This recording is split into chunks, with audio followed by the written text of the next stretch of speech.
Olá, meus queridos amigos, tudo bem com vocês? Meu nome é Felipe Castanheira e eu gostaria de avisar que você está sendo roubado neste exato momento. E sabe o que é pior? É que isso não está rolando só com você. Seus pais estão sendo roubados, sua família está sendo roubada. Todo mundo que mora no Brasil está sendo roubado neste exato minuto. Quer descobrir como? Se por acaso se lembra dos últimos grandes casos de corrupção que rolaram aqui no Brasil, e é engraçado que muitos desses casos têm nome de filme ruim de terror. Teve o caso dos anões do orçamento, da máfia dos sanguessugas, dos vampiros da saúde. Tem falado do mensalão, né, que é uma grande paixão nacional da corrupção. Teve o mensalão do PT, o mensalão do PSDB, o mensalão do DEM. A famosa Operação Lava Jato é sim a maior de todos os tempos. Só que ela é só mais uma nessa lista gigantesca de casos de corrupção que rolaram aqui no Brasil. E o grande problema aqui é que você só fica sabendo desses grandes casos que ficaram famosos. Só que temos um tipo de corrupção que não chega em todo mundo. E eu gostaria de mostrar como isso está acontecendo agora, porque, né, afinal de contas, é dinheiro que está saindo do seu bolso, é dinheiro público.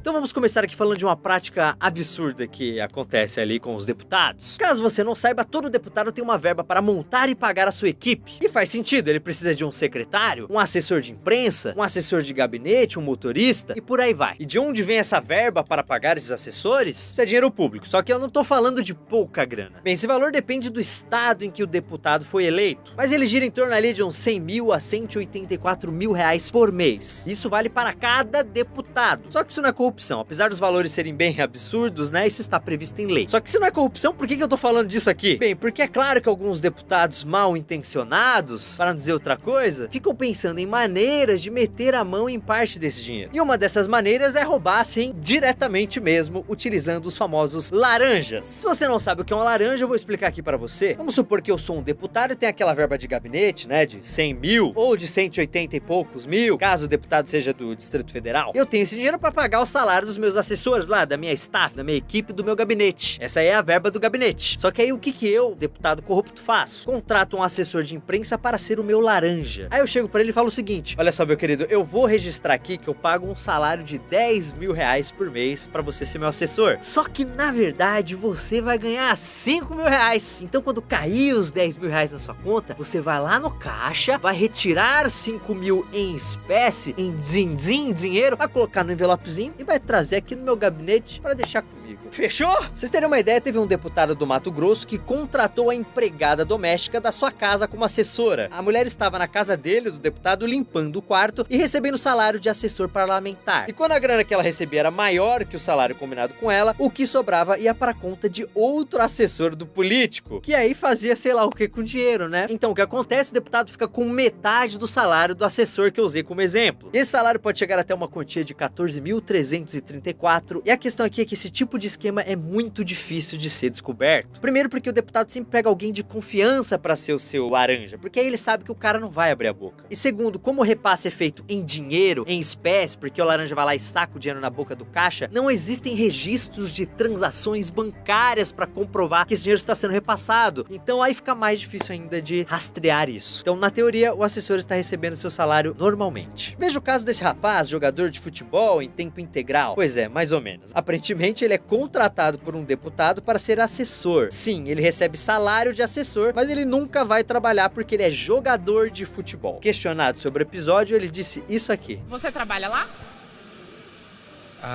Isso aí, infelizmente, eu não posso falar agora, entendeu? Porque o pessoal falou que você trabalha lá sim, mas eu nunca te vi. Então, mas infelizmente isso aí eu não posso falar agora. Todo mundo lá diz que te conhece, que você trabalha das 9 às 19, mas é o horário do seu treino. Mas isso aí no momento eu não posso falar pra vocês. Bacana. Aí foram falar com o deputado que o contratou. Aí ele disse que não sabia que o rapaz se dedicava inteiramente ao futebol. Poxa, é uma pena, né? Ele não sabia. Poxa, que pena. Mas não para por aí.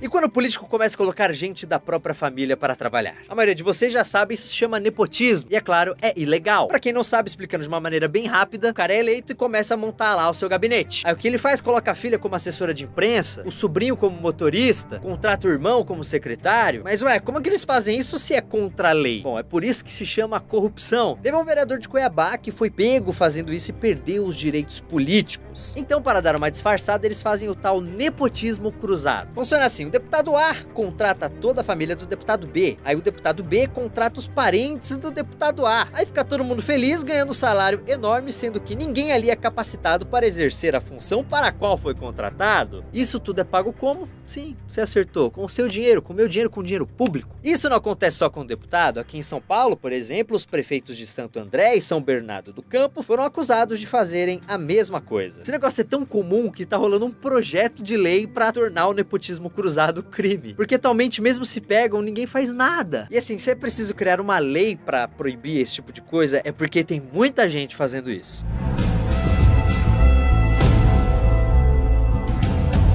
E corrupção com passagem aérea rola? Sim, rola. Então vamos lá, o político já ganha, né, um salário altíssimo, muito maior do que qualquer profissão mais elementar, como por exemplo policial, professor, médico. O cara ganha um salário muito maior do que esses profissionais que eu acabei de citar. Aí sabe o que ele faz? Ele rouba passagens aéreas. É assim, os deputados têm cotas de passagens aéreas para quando eles precisam viajar a trabalho ou ir para o estado onde nasceram. Até aí tudo bem, agora se liga. No final de 2016, mais de 400 ex-deputados foram denunciados por usarem essa cota em benefício próprio. Ou seja, o cara está lá na praia com a família tomando uma caipirinha de saquê. Foi você quem pagou a passagem de todo mundo. Poxa, mas será que são todos os deputados que fazem isso? É claro que não. Existem sim políticos honestos, pessoas que estão ali na política tentando fazer um trabalho legal, tentando realmente melhorar a vida das pessoas. O problema é que esses honestos acabam se tornando a prova do quanto o sistema é podre. E eu vou te explicar agora por quê.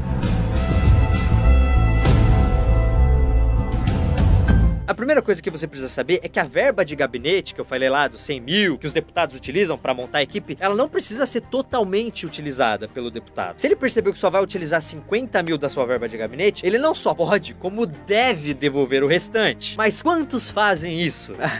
Poucos. Se você fizer uma pesquisa rápida, vai ver que existem sim deputados que abrem mão de vários benefícios, rejeitam salários extras, cota de passagem aérea e que inclusive devolvem parte da sua verba de gabinete. Então sim, existem deputados bem intencionados, mas o que acontece com os políticos bem intencionados no Brasil? É claro, são boicotados pelos outros. E galera, infelizmente isso acontece muito. Qualquer coisa que um deputado honesto fizer, qualquer lei que ele propor, não vai dar em nada. Os outros deputados vão pensar, bem, esse cara não é do esquema, não vou aprovar a lei dele. E se aprovarem por um milagre, o negócio já chega no presidente prontinho para ser vetado. Tá, Castanha, mas explica direito como isso acontece.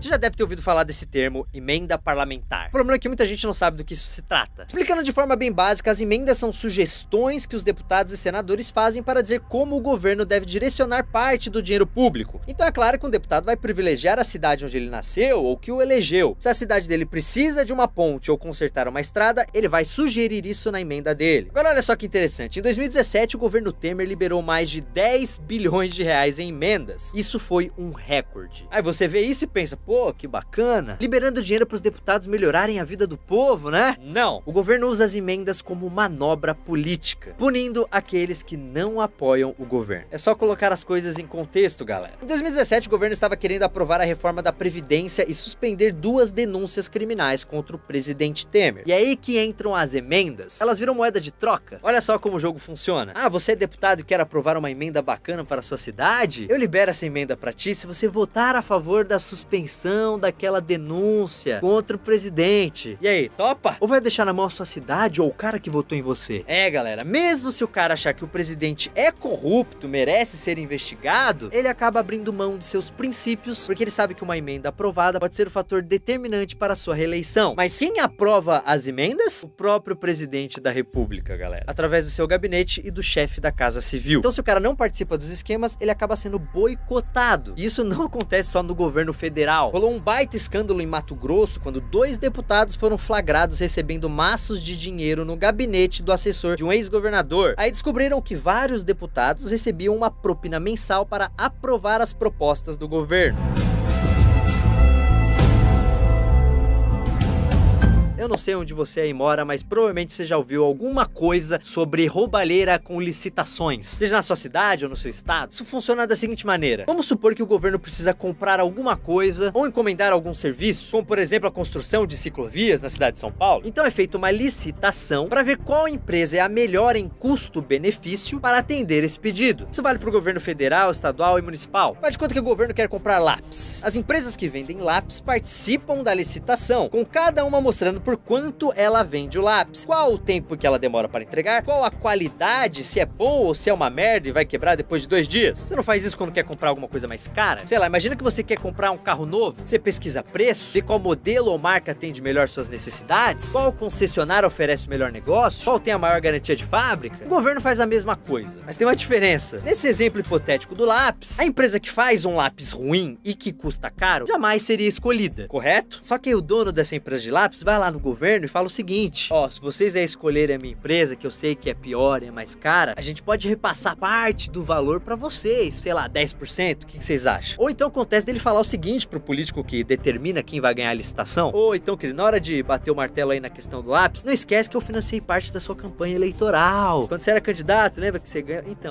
não esquece disso, viu, querido? Porque se você esquecer, pode ser que eu esqueça também de te apoiar lá financeiramente, né? Valeu! Aí, é claro, não dá outra. O governo paga uma fortuna para comprar milhares de lápis que são uma merda, péssima qualidade. Mas, Castanhar, isso é só lápis, não vai fazer mal para ninguém. Não, então tudo bem, então vamos substituir o exemplo do lápis por ambulâncias que não funcionam direito, ou merenda de escola vencida, ou ciclovias mal feitas, e por aí vai. No final das contas, o preço de todas essas formas de corrupção é muito alto. É impossível calcular exatamente quanto que o Brasil gasta com corrupção anualmente, mas existe uma estimativa que diz que isso pode passar dos 2% do PIB. Isso significa que o Brasil perde mais de 100 bilhões de reais por ano para a corrupção. 100 bilhões que podem virar escolas, hospitais, postos de saúde, mas que na verdade está indo pro bolso dessa galera que eu falei que tá cagando pra você, cagando pra mim, cagando pro Brasil. Só que a gente pode sim mudar essa cultura, principalmente porque é ano de eleição. Então vale lembrar, pesquise muito bem sobre o seu candidato. E é muito simples, se você vê que o político que você pretende votar já esteve envolvido com algum dos tipos de corrupção que eu expliquei nesse vídeo, não vote nele! É simples assim, não importa o que ele tá prometendo, não importa de que partido ele seja, não importa se ele é do partido que você sempre apoiou. Se o partido que você gosta apoia um político corrupto, não vote mais nesse partido até os caras expulsarem esse maluco. E assim, realmente vivemos no país da impunidade. Você viu que durante o vídeo apareceram várias notícias, né, de corrupção, exemplificando o que eu estava falando. A maior parte dessas denúncias que saíram na imprensa não deram em nada. Sai nos jornais, aí é arquivado, esquecido, e o político continua, é claro, roubando. Isso não vai mudar sozinho. Então, galera, se vocês estão cansados desse tipo de corrupção, por favor, deixem o seu gostei aqui nesse vídeo, porque é muito importante que todos tenham consciência do quanto e como estamos sendo roubados. Quanto mais pessoas esse vídeo atingir, mais enfraquecidos ficarão os políticos que praticam esse tipo de corrupção. É muito importante que cada um de nós comece já a fazer algo para mudar essa situação. E a minha contribuição, além de votar direito, é esse vídeo e outros que eu estou produzindo. Então, se você puder fazer a sua parte mostrando esse vídeo para pelo menos 5 amigos diferentes, acredito que o impacto pode ser enorme. Obrigado a todos que assistiram. Se você ainda não está inscrito no canal, se inscreva e me siga lá no Instagram, @FeCastanhari, pra gente conversar aí sobre esse vídeo. Obrigado pela audiência, valeu, tchau.